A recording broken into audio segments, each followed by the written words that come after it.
আবারও আগ্নেয়াস্ত্র সহ গ্রেপ্তার একজন যুবক। গতকাল মঙ্গলবার গভীর রাতে গোপন সূত্রে খবরের ভিত্তিতে মুর্শিদাবাদের ডোমকল থানার হরিশঙ্করপুর মোড় এলাকায় অভিযান চালায় ডোমকল থানার পুলিশ।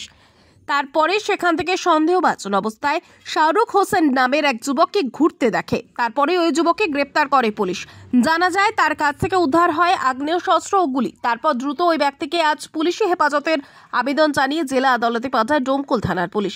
পুলিশ সূত্রে আরও জানা যায় এদের বাড়ি নদিয়া জেলা এলাকায়। তবে ওই যুবক কী কারণে আগ্নেয়াস্ত্র নিয়ে ঘোরাঘুরি করছিল ইতিমধ্যে তদন্ত শুরু করেছে ডোমকল থানার পুলিশ। বিস্তারিত নির্মল বিশ্বাসের প্রতিবেদন, পায়েলের কণ্ঠে।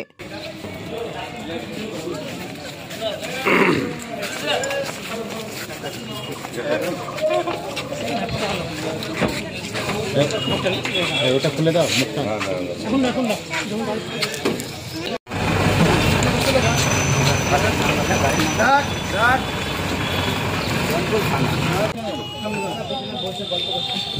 হ্যালো,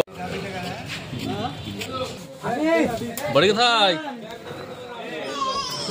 এদিকে তাকান।